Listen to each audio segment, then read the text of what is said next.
সেখানেই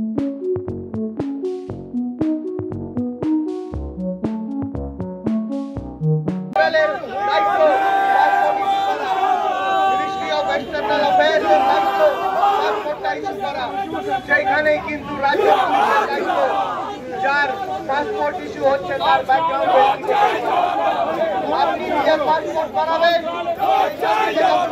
চলে যাবে লোকাল থানায় ফোন করে আপনাকে ডাকবে।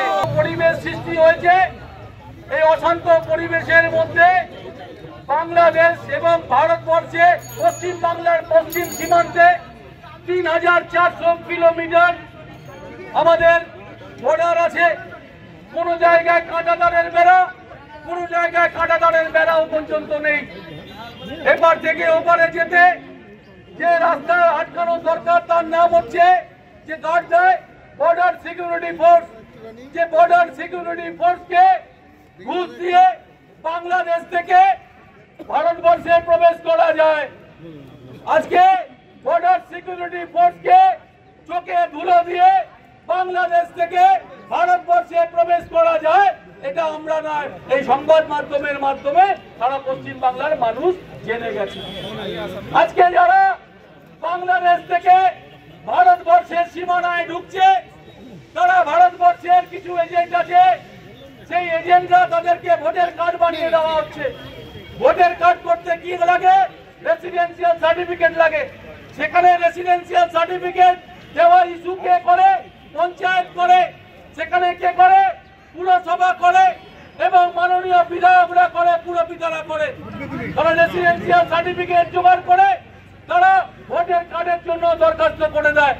সেখানে ভোটার কার্ডে তদবির করে ভোটার কার্ড বানিয়ে নেওয়া হয়। তারপরে আসে আধার কার্ড।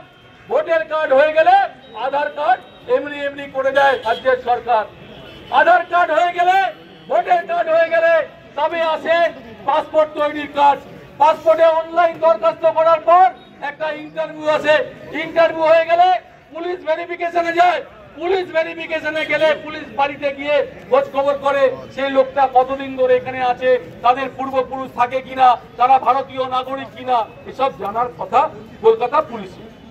থানা থেকে যখন বাড়িতে পুলিশ যায় ভেরিফিকেশন করার পর যখন ওকে করে তখন পাসপোর্ট কর্তৃপক্ষ ইস্যু করে পাসপোর্ট। আজকে আমরা বলতে চাই এইভাবে পশ্চিম বাংলায় জঙ্গিদের মুক্তাঞ্চল হয়ে গেছে। আজকে জঙ্গিরা ভারত পশ্চিম বাংলাকে করিডোর করা হচ্ছে, বিদেশে পাড়ি দিচ্ছে। আজকে ভারতবর্ষের নাশকতা তৈরি করার জন্য, পশ্চিম বাংলায় নাশকতা তৈরি করার জন্য এই সমস্ত জঙ্গিরা শুধু দায়ী নয়। যারা নকল পাসপোর্ট তৈরি করে দেওয়া হয়, তাদেরকে নকল ভোটার কার্ড, আধার কার্ড করে দেওয়া হয়, আমরা মনে করি তারাও ভারতবর্ষের পশ্চিম বাংলার একমাত্র, তারাও বড় বড় জঙ্গি। আমরা তার বিরুদ্ধে প্রতিবাদ করতে এসেছি। আজকে পশ্চিমবঙ্গ প্রদেশ কংগ্রেস শুভঙ্কর সরকার মনে করেছে যে এটা অত্যন্ত গুরুত্বপূর্ণ, তাই তিনি নির্দেশ দিয়েছেন কলকাতা পাসপোর্ট অফিস ঘেরাও করো। তার কারণ এই পাসপোর্ট জাল হচ্ছে, এই পাসপোর্ট নকল হচ্ছে। এই নকল এবং জাল পাসপোর্ট দিয়ে আজকে পাড়ি দিচ্ছে বিদেশে জঙ্গিরা। আমরা বলতে চাই আজকে কলকাতা পুলিশ পাসপোর্ট অফিসকে কর্তৃপক্ষকে দায়ী করছে, আর পাসপোর্ট কর্তৃপক্ষ বলছে পুলিশ যদি ভেরিফিকেশন করে দেয় আমাদের কি বক্তব্য আছে। আমরা তাই বলি বন্ধু যে আমরা কাকে আমরা দোষী সাব্যস্ত করব? আমরা কলকাতা পুলিশকে দোষী সাব্যস্ত করব, না রাজ্যের পুলিশকে দোষী সাব্যস্ত করব, না কলকাতা পাসপোর্ট কর্তৃপক্ষকে আমরা দোষী সাব্যস্ত করব?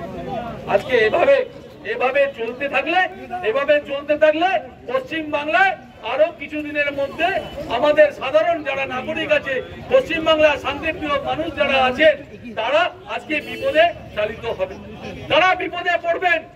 তাহলে সাধারণ মানুষের স্বার্থের কথা ভেবে, সাধারণ মানুষের জীবনের কথা ভেবে, সাধারণ ছাত্র ছাত্রীদের কথা ভেবে আজকে পশ্চিমবঙ্গ প্রদেশ কংগ্রেসের সভাপতি শুভঙ্কর সরকার নির্দেশ দিয়েছে পাসপোর্ট কর্তৃপক্ষের কাছে এসে বিক্ষোভ করার জন্য। আমরা পাসপোর্ট অফিসে এসেছি শুধুমাত্র একটাই কারণ, যে জাল পাসপোর্ট বন্ধ করুন, নকল পাসপোর্ট বন্ধ করুন। এই নকল পাসপোর্ট, জাল পাসপোর্ট যেমন রাজ্য সরকার দায়ী, তেমনি কেন্দ্র সরকারও দায়ী। তাই আমরা রাজ্য পুলিশকে যে ব্র্যাকেটের মধ্যে রাখবো, আমরা কলকাতা পুলিশকে সেই ব্র্যাকেটের মধ্যে রাখবো। কোন পুলিশ ধোয়া তুলসী পাতা নয়। আমি এর আগে শুনছিলাম কোন পুলিশ ধোয়া তুলসী পাতা নয়। পুলিশ যদি আজকে ভেরিফিকেশন করে সঠিক তথ্য দিত তাহলে জাল পাসপোর্ট, নকল পাসপোর্ট আর ফলস পাসপোর্ট তৈরি হতো না। আমরা তাই আজকে পশ্চিম বাংলায় জঙ্গিদের মুক্তাঞ্চল হওয়ার পেছনে যাদের মদত আছে, যারা জঙ্গি যারা প্রবেশ করছে তারা যেমন দায়ী, নকল পাসপোর্ট, জাল পাসপোর্ট, আধার কার্ড, ভোটার কার্ড যারা তৈরি করে দিচ্ছে তারাও সমান বড় জঙ্গি বলে আমরা মনে করি। তাই তো প্রদেশ কংগ্রেস সভাপতি শুভঙ্কর সরকার মহাশয় সাধারণ মানুষের নিরাপত্তার কথা ভেবে, সাধারণ মানুষের ছাত্রছাত্রীদের কথা ভেবে যে আজকে পাসপোর্ট অফিসের সামনে যে আমরা বিক্ষোভের কর্মসূচি দেখেছি, বিক্ষোভ কর্মসূচি আমরা পাসপোর্ট অফিসে করছি, আমরা কলকাতা পুলিশের বিরুদ্ধে আমরা বিক্ষোভ কর্মসূচি আমরা ডাক দেব। যে একের পর এক যে পশ্চিম বাংলার পুলিশ জঙ্গিদের খুঁজে পায় না, অন্য রাজ্য থেকে ভিন রাজ্য থেকে পুলিশ আসে, এসে বলে এখানে জঙ্গি আছে, কখনো বলে সোনারপুরে জঙ্গি আছে, কখনো বলে আসানসোলে আছে, কখনো বলে উত্তর 24 পরগনা থেকে জঙ্গিদের ধরে নিয়ে চলে যায়। আজকে পশ্চিম বাংলায় জঙ্গিদের মুক্তাঞ্চল হয়ে গেছে। আমি আমার সংক্ষিপ্ত বক্তব্য শেষ করলাম এবং জাল পাসপোর্ট, ফলস পাসপোর্ট এবং জাল আধার কার্ড, ফলস আধার কার্ড, জাল ভোটার কার্ড, ফলস ভোটার কার্ডের বিরুদ্ধে আমরা সাধারণ মানুষকে সচেতন হওয়ার জন্য আমরা অনুরোধ করছি। জয় হিন্দ, বন্দে মাতরম, জাতীয় কংগ্রেস জিন্দাবাদ, যুব কংগ্রেস জিন্দাবাদ, ছাত্র পরিষদ জিন্দাবাদ।